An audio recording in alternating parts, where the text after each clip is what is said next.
He's back at it again. Take a look at this Les Paul Custom. Welcome back, Troglodytes, to your daily dose of guitar information, the Trogly's Guitar Show. First off, thank you to David H. for sending in this photo. He didn't like it much, but I do like the design that we've got going on here. Now, unfortunately, we only have one photo to go off of, but it appears to be aged. We've got the Murphy Lab finish checking going on all over. We get these piercing white speed knobs, and then the controversial double pickguard. You don't see that on a Les Paul every day. And even when you do, pay special attention to how a Les Paul pickguard normally looks like. Nice, sleek, and rounded. These puppies are jagged at the end. You're gonna be slicing some fingers. But pay close attention to the pickups. These are actually EMGs, at least the top two. I'm not sure about this middle one. And then, of course, we get the matching poker chip and switch tip. There's actually one more thing here that I don't think a lot of people are noticing. Look at the binding on the body. Typically, we have 7 layers on a custom on the top, alternating between cream and black. Whereas if we come over here, I swear there's an additional 8th, but remember, it's not the highest quality photo, and when you get all zoomed in, they all start blending together. But it could also just be that the blue is running over top of the binding, and that's what makes it look like more. I guess also in this photo, it nearly appears to have a black prominent layer before a large cream, which, just in case it's not, maybe consider it in the future, Gibson, because this photo does look pretty cool. But now it's time to look at the full body shot. Regular Les Paul headstock, nothing too crazy going on there. And of course we get our ebony fretboard with mother of pearl inlays. Doesn't look like he went for multi-banded binding or anything like that. But hear me out, I think this would look totally ballin' with a Explorer headstock. Even better yet, make it a reverse Explorer. Perhaps make it a matching headstock. At that point, you're essentially making the 1986 Gibson Les Paul Studio Custom XPL again. And I think that's why this thing clicks in my mind that, yeah, that's cool. Because it does pull similar vibes. However, what if I told you this might be a new signature guitar coming out? The page this was shared on? None other than Judas Priest's Faulkner, which we've already seen one signature Gibson Custom Shop Flying V, as well as a few Epiphones. If you're interested in seeing that one up close, I did document it when it came out. And from a design perspective, I love that guitar. However, I'm just not much of a Floyd Rose or EMG pickup guy, so I wasn't in love with it, but I loved his design process. I thought everything was spectacular.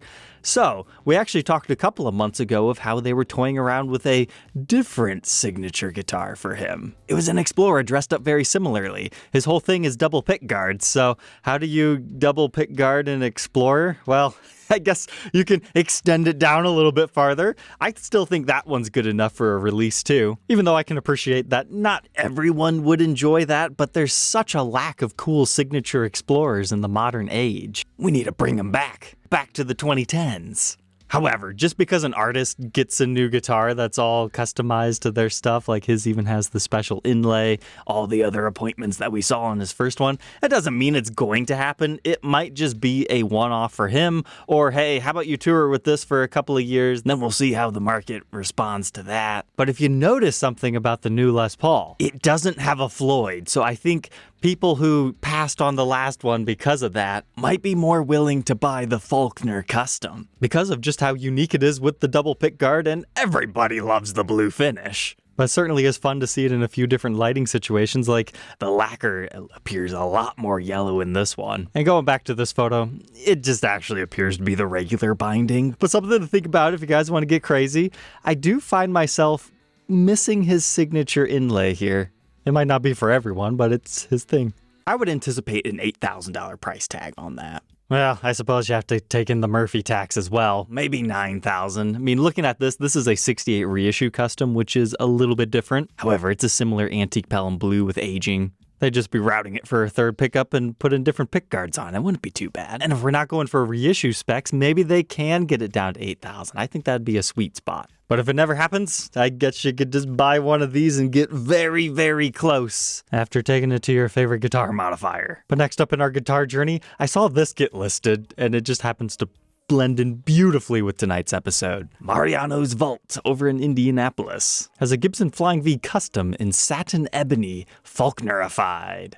At first glance, I just thought, yeah, cool. Somebody took their black Flying V Custom, made a custom pickguard for it, and just made it as close to the signature version without the Floyd Rose. I think that looks pretty sweet. I especially enjoy not having a pickguard just in this little strip right there. I think it'd be kind of cool to have a continuation of that design, but then inverse it. So it creates like a little arrow right there. But if you were in the market for the custom shop signature version and you couldn't get it, 'cause they're sold out now, this might be an option for someone. Now it looks like we had some sort of a lock nut system or something on there at one point in time. But they already went through swapping out your pickups for the EMGs, but it's actually a satin black finish, which I was like, custom order? What exactly is going on there? We haven't had many satin V Customs, but then I saw this mod stamped in the back with Grover locking tuners to a 2021 serial number. Now that mod could either mean it came from the demo shop or the Gibson mod collection, because back when they were stamping them like that, the demo shop could also use both. So it's not 100% a mod collection. But what's really strange is from this photo, it looks like the back is gloss black. Once you go over here, yeah, it looks like satin again. So maybe it's just been played in. But I was trying to rack my brain. When did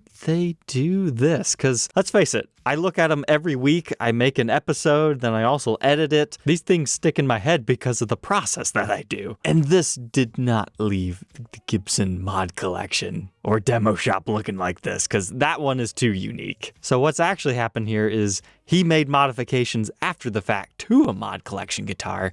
And let's just say that kind of scares me, because he could claim that this was factory and someone might believe that, because how are you ever going to know? That's the downside of my recap show.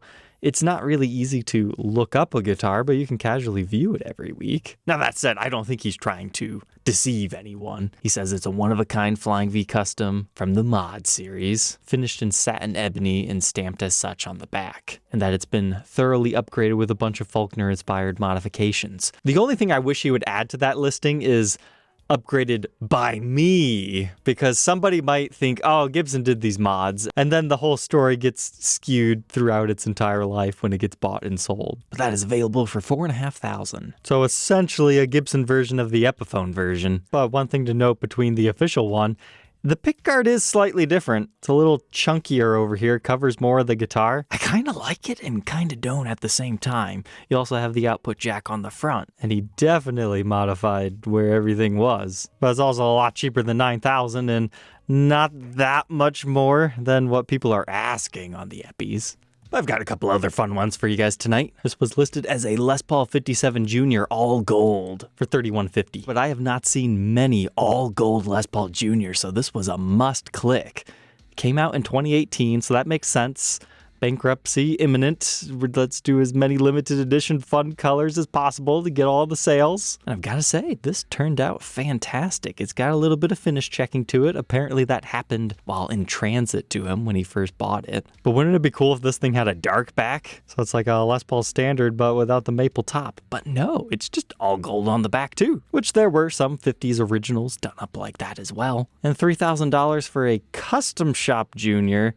Granted, it's a very limited market, but all things considered, it's not too bad for a custom color. And even though the finish checking, it's in its infancy, I think it actually looks pretty cool. Speaking of gold tops, Guitar Player Shop listed a cool 57 reissue. He captured beautifully the flame top that's underneath the gold. That is an awesome piece. I love it. However, that is like the only photo where you can see that on this. Well, I suppose you can see a little bit right there. And hey, there's our dark back we were talking about. That's got some cool wood grain there too. Oh, apparently it's another mod collection guitar. I bet that was a great surprise for him when he got it home. If you're in the market for one of these, that's kind of a cool one to consider. Bizarre Guitar always has some interesting ones listed, but this time, Iguana Burst. Now we've seen a whole bunch of these, that's not necessarily special. But you haven't seen as many of these lately. We've been doing all the other fun custom colors, and that's a nice dark into a light green. And then the back is the matching dark. Hey, we even get a little bit of chatoyancy back here. And if you're like, holy cow, I'm not paying $8,000 for that, I just watched the listing and they sent me one for $64,000. That's a lot more reasonable. A plus top with the figuring with a custom color, and it's a pretty decent weight. That seems like a fair deal to me. But all right, Troglodytes, I hope you enjoyed our journey tonight, and we'll catch you guys tomorrow on the next one. Take care.